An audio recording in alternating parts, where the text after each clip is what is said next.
so today I am going to talk about, oh my goodness, I'm going to have to go like that to get it off my fingers. Thank goodness for the slime. Thank goodness for the slime to pull some of that off of there. So I'm just keep adding these eyeballs here, and then I'll dig into it with my Cricut tool. But anyway, I was going to talk about today family dinners. So back when I was growing up, really long time ago,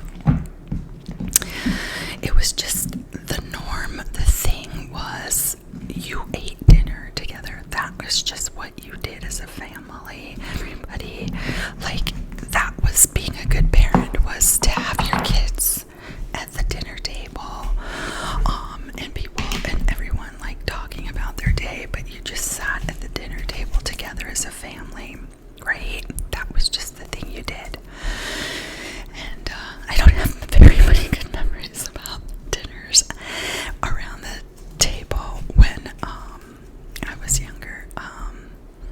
It was at times not not the best time around the dinner table. It was kind of full of anxiety, and let's just put it at that.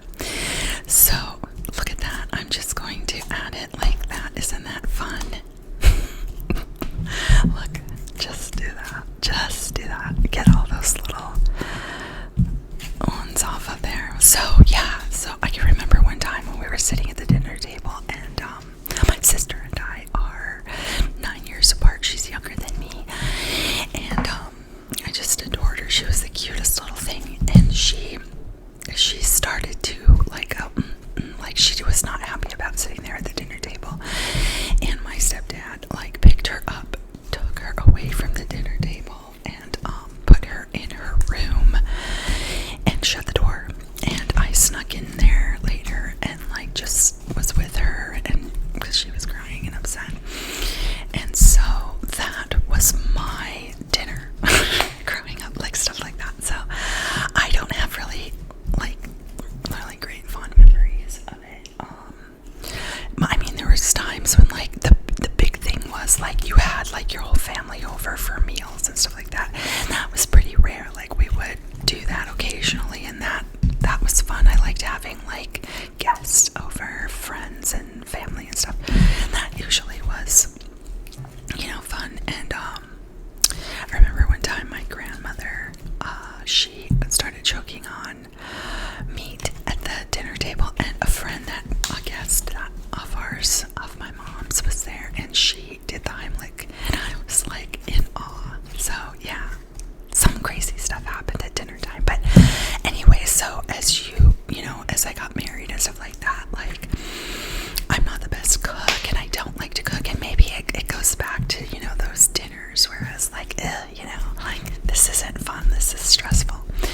So I've never liked dinner. I've never liked to cook dinner. I've always like just done it simple, or gotten something out. And as time went on, it seems like more and more people, especially, I don't know, that I've noticed, Americans have like gotten fast food or something that's already ready made or whatever, and they don't cook like me. I'm not out of the ordinary any longer, is what I want to say. So anyway, I was reading this article about this woman who said that she is killing dinner with her family. Like literally, she's like, I'm killing dinner time. I'm not doing it ever again. If we want something, it's not gonna be because she cooked it, basically. She said like for 18 years, like her family ate dinner together almost every night, like most people, like and they would talk and laugh and fought and told stories. And sometimes people would get upset and leave the table, but they did it every night, and most of the time at like 6 o'clock they all just took the same seat, sat at the table, and had family dinner. So she made dinner for her family because she wanted, the she thought that the world was telling her to. Like, everyone was saying, you have to do this. She wasn't listening to what she wanted. She was listening to what the world was telling her to do, that she had to make dinner for her family. And then, like 3 years ago, she stopped. She just stopped and didn't want to anymore.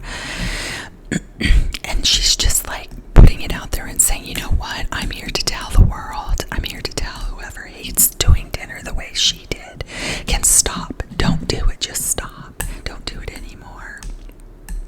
And I loved that. I just kept reading because I was like, yes, I love that. I love it. I'm going to try to get this temporary tattoo out of you. Oh no, it's ripping, but you know what? I think I can get it off intact if I'm careful. There we go. Yes. I'm going to put that right there. And then let's move on to this one. So anyway, so she just stopped, and she's saying, you know, you think that dinner is the way for your family to stay close and connect, but it really isn't. Like, you don't have to have dinner to stay connected and stay close. You can find other ways to do it, you know. So she's saying dinner isn't the only way to do that. Your kids will still grow up and be well-adjusted humans, and you might even enjoy one another a little bit more if you're not having to do something you really don't want to do, you know. And so she said she learned to cook this summer.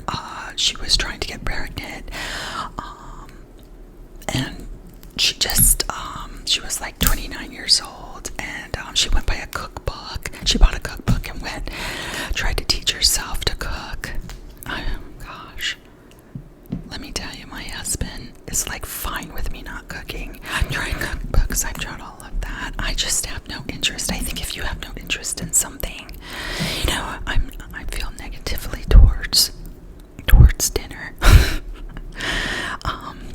Then you just have no interest in, no matter what, you're not gonna want to do it. You know what I mean? Like, at least that's the case for me. So anyway, she said she learned to cook by looking through magazines, and it just she just had this overwhelming desire to like nurture and grow and feed her baby and like her family.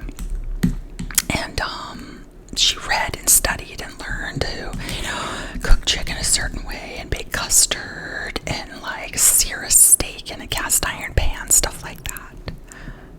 I think actually that would be pretty fun to do that. I'll have to admit, when I watch Hell's Kitchen and Gordon Ramsay and the way he cooks, I'm like, wow.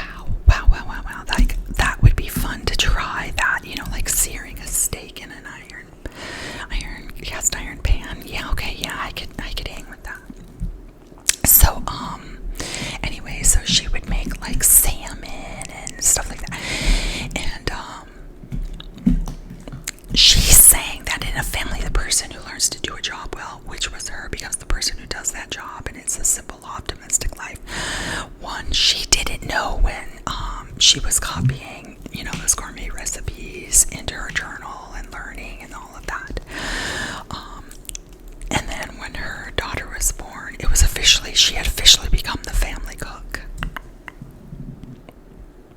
So over the years, man, there's a ton of stuff in this. I'm almost confused as to what I can pick out here, or what is just like, you know, just for what I added to make it look cute. But anyway, I'll dig in here. So over the years, she kept recipe books and files, and a dinner diary, master shopping list, all of that, and amassed like this enviable collection of pans and bakeware, cloth napkins, candles, and loved all the objects, but did not love family dinner. She said it didn't feed her.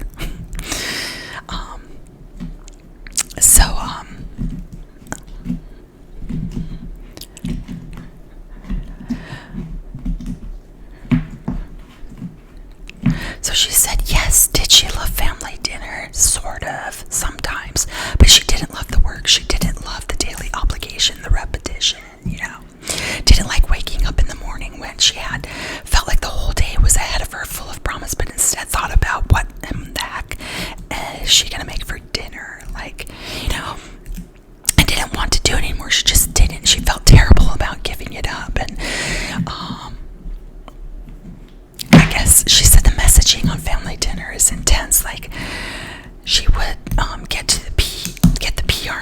behind family dinner working for the end of gun violence in America. Family dinner will make your children smart. It will keep your children off drugs. Your children will learn languages. Turn away from vaping and join the Model UN. If you just sit together at the table for 15 minutes every night, with a plate of food in front of you, then all of that will happen for your kids. Everything will be okay. But family dinner is just work. It's not easy. And it's also at the time of day when everyone doesn't want to work anymore. They just want to settle in and retire, and just sit and chill, It's just the worst time of the day. And that, she thinks, is why crock pots and fryers and sheet pans and viral TikTok recipes and cookbooks and names like what to cook when you don't feel like cooking and I dream of dinner so you don't have to kind of took hold and took off. She said, but none of those contraptions actually put food on the table, and the endless recipes just add to the burden, giving, like many home cooks, too many possibilities, too much to live up to. It's just anxiety ridden and stressful. She wished she could say that it was exactly that released her from the weight of the family dinner, what inner voice or higher power called her fear of letting your kids down nutritionally and spiritually. She's not even sure she was really so much as she